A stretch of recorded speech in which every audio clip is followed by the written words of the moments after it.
17-year-old suspect accused in a deadly stabbing will graduate from high school. Karmelo Anthony is charged with the stabbing death of 17-year-old Austin Metcalf.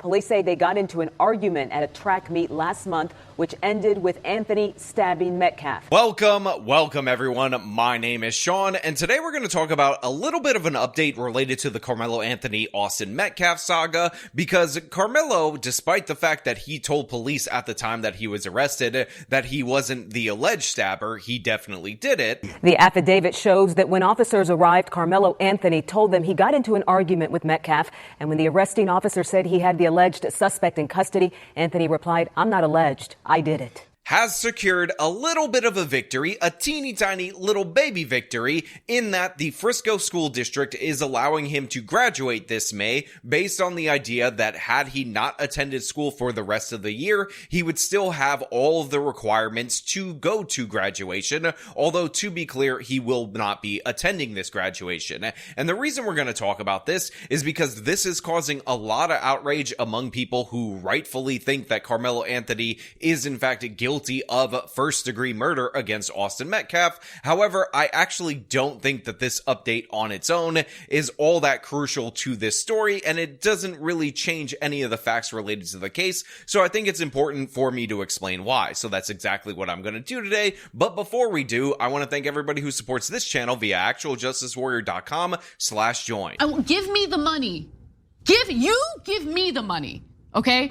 An advocacy group says Anthony completed his credits, allowing him to receive his diploma from Frisco ISD. So if you're not aware of this case and the controversy that's surrounding it, I just want to say welcome to my channel. I've talked about it multiple different times, and I will link videos that explain each update as we got them in full in the description of this video. But as of right now, I'm going to give you a quick rundown of the information. So there is a track meet. During the course of this track meet, a bunch of different schools are competing against one another. It starts raining. During the course of the time that it's raining, Karmelo Anthony decides to go into a tent that is not affiliated with his school. It is affiliated with the school of Austin Metcalf. He is confronted by Austin Metcalf, asked to leave, and Karmelo Anthony decided in his infinite wisdom to pull out a knife, in secret by the way, and then to tell Austin Metcalf to touch him and see what happens. According to arrest paperwork, Anthony's sitting underneath Metcalf's team tent. You could see it from the air when we flew over the crime scene.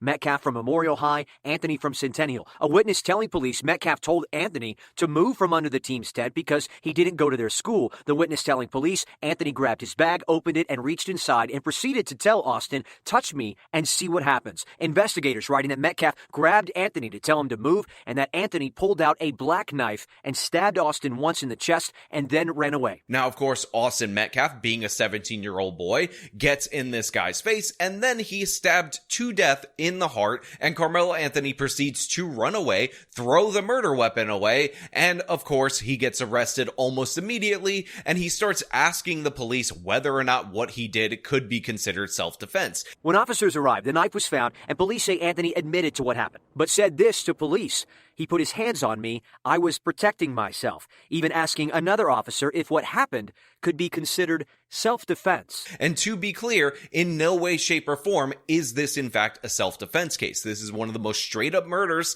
that you can possibly have. You are not allowed to respond to physical force, a regular ordinary fight with deadly force. You shouldn't be bringing weapons to school events like this track event. And of course, we have the element of Karmelo Anthony provoking the encounter, baiting Austin Metcalf into approaching him so he can stab him in the heart. Obviously, Karmelo Anthony is guilty in murder. However, because Karmelo Anthony is black, because Austin Metcalf is white, this has caused racial division in this country, and a bunch of race profiteers are, of course, advocating for Karmelo Anthony. And again, I need to make this clear to everybody out there in the audience. They are not supporting Karmelo Anthony because they think he's innocent, because they don't understand how this is murder. They are supporting Karmelo Anthony because they know he's guilty, and they in fact like the fact that he killed a white teenager. Again, this is exactly what we saw during the O.J. Simpson case, where members of the jury who knew O.J. Simpson was guilty voted not guilty as some kind of racial revenge for Rodney King. Don't believe me? Hear it from the juror yourself. Do you think that there are members of the jury that voted to acquit O.J. because of Rodney King? Yes. You do? Yes. How many of you think felt that way? Oh, probably 90% of us. 90%? Did you feel that way? Yes. That was payback. Uh-huh. You think that's right? So, of course, a bunch of different fundraisers were started for Karmelo Anthony on GoFundMe. They get shut down due to their policy of not raising money for somebody facing trial for a violent crime. Then the fundraiser moves over to Give, Send, Go, and a bunch of people start donating money. And, of course, there's a flurry of anti-white comments, and it's being promoted by all these different various race grifters that are trying to pretend that there's a legitimate case of self-defense here, when in no way, shape, or form does the evidence show that. And, of course, this fundraiser ended up getting over $500,000, and this is largely due to the fact that, like I said, this has become a racial issue, a revenge against whites issue, but also this is due to the fact that there is rampant misinformation out there, lies about this particular case, and these lies have fooled people despite the fact that these lies are so stupid, so blatantly false, so absurd, so easily refutable, and by the way, have been refuted by Karmelo Anthony's side, the guy who's supposed to benefit from these lies. And, of course, they don't actually nerf anything that I've told you about the murder scenario. In fact, a bunch of these lies in the defense of Karmelo Anthony actually set this up even further to have more motivation for the murder, like the myth that the Metcalf boys were actually bullying Karmelo Anthony for a long time, and thus he had the knife to defend himself, which, of course, actually would indicate that he went there with a plan to murder him, and that's why he ended up showing up under the tent and picking a fight with him. Again, these Facebook posts that are fake have been circulating across the internet. There have been false statements from police officials, false statements from other government officials, all of it fraudulently put out there, including a false autopsy report to try to make it seem like Karmelo Anthony is an innocent Baba Angel Aladdin who didn't do nothing wrong, who was acting in self-defense. But my favorite one, and this gained widespread circulation by a bunch of people in the black leftist media, was this fake witness that sounds so stupid, so uneducated, so unbelievable that it actually defies all logic and reason that people actually platform this person as if he would tell a credible account of the events. It was raining. It got rained out like crazy bad. Everybody trying to get back to their cars or get in, places where they, wouldn't get all extra wet. Dude was sitting up under the tent, right? He was on his phone, right? My daughters was up under the same goddamn tent. Yeah. So I'm paying attention to my kids, but at the same time, they're in the same vicinity. So I'm watching everything going on around it because I'm there for my children. So dude walks up, McKellen, bro, he wasn't even under the tent at the time. They came from a whole separate tent and walked over there. They intentionally went over there to this kid, man. Dude was sitting there on his phone just trying to get dry. You feel me? One thing went from another. They grabbed this man and they tried to punch on dude. Dude went in his bag and whatever. They went to try to jump this dude and punch on this dude, man. And he protected himself, dude. That's what happened. Yeah. It wasn't just one. It was both of them, bro. Austin, that dude that got unalive, and his brother physically went over there to intentionally. It's not to the point that he brought a knife. For one, it wasn't on school property. The school is at least 5 to 10 miles away. It was community track meet, bruh. It wasn't a school track meet. So he had the right to have a knife on his person, bro. Look, I know that manufacturing a fake witness to smear a dead kid in order to get racial revenge against white people is disgusting, and it should be the focus of me condemning this fake witness and the people who platformed him.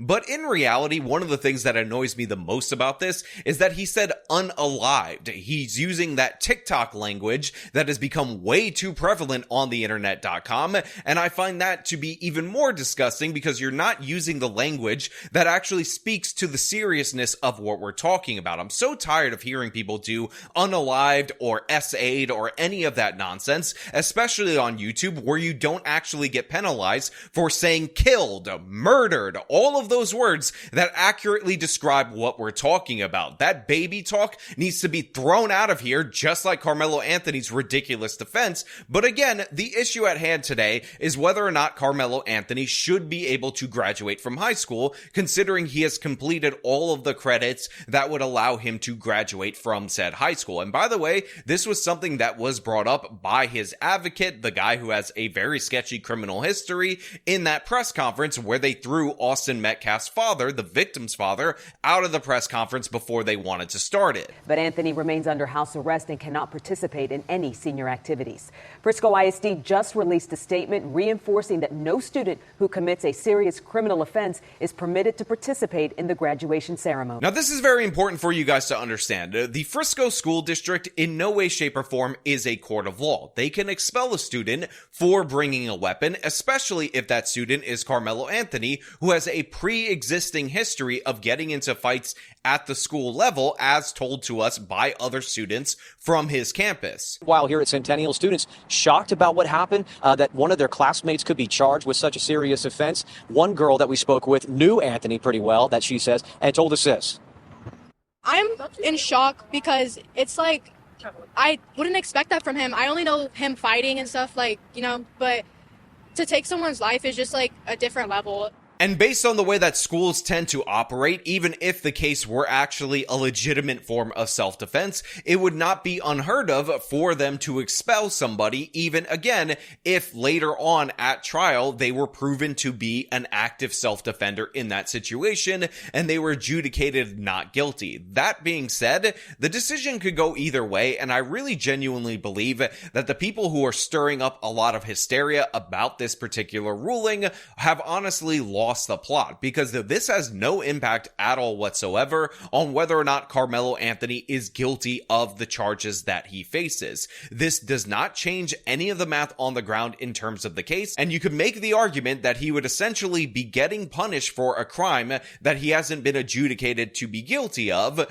based on the fact that it is getting a lot of attention and whatnot. However, I do think the real reason he would be getting punished is based off the fact that this occurred at a sanctioned school event and thus violates their policies. But the fact is, Karmelo's school has actually shown to be soft on crime when it doesn't get attention, specifically related to Karmelo Anthony in previous instances. He wasn't really disciplined for the previous physical altercation, the assault situation as described by the media. So the idea that suddenly when it's getting attention, they would discipline him now seems a little bit over the top, even though again, we're talking about a deadly weapon and a murder. So in this particular case, in this particular circumstances, him not being able to walk, him not being able to return to school, him not being able to go to school events, but already having the credits to qualify and get his diploma, it actually doesn't bother me either way, the way that the school decided to make this decision. And again, this was something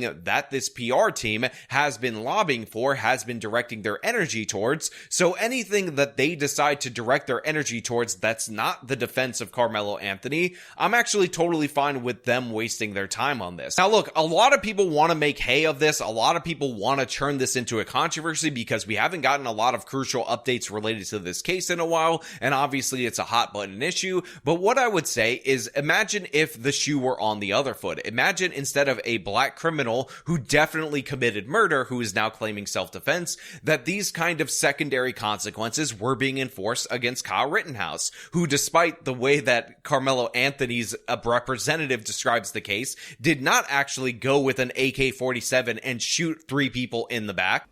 And all of the people who have claimed whatever their defense was, he should be afforded the same right. Nobody in the public media has one video camera, but we got the video of Kyle Rittenhouse with an AK-47 shooting 3 people in the back. We got that. And he raised more than $2 million publicly, and nobody said anything.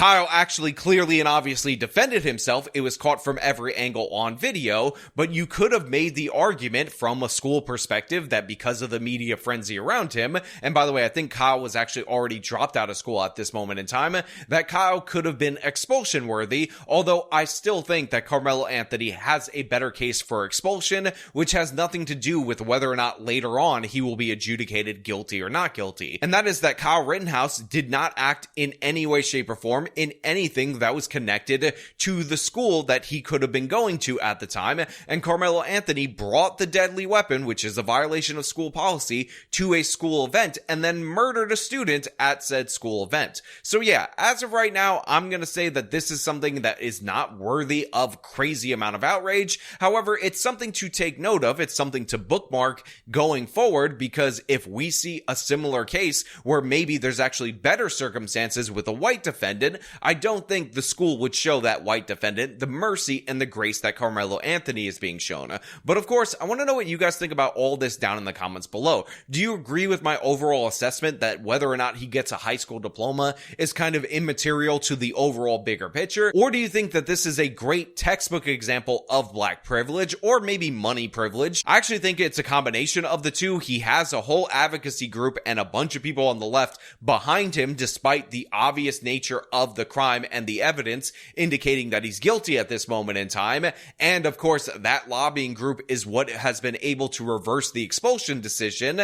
But again, I also think it's not the biggest deal. As long as we get the conviction, I think that's what matters. And again, my desire for the conviction is based on the evidence as presented right now. If there are some amazing alternate facts that come into play that actually change the circumstances of the case, that actually make this the legitimate self-defense, then I'm still open to it. But as of right now, Karmelo Anthony seems 100% guilty. And by the way, he seems like he's going to go to his high school graduation or get his high school diploma without actually going to his graduation. To be clear, he's still not allowed on the campus. But again, let me know your thoughts down in the comments below. If you like the video, show them by leaving a like, subscribe for more content, follow me on the social media, support me via support links in the description of this video. This has been me talking about Karmelo Anthony's latest update. Till next time.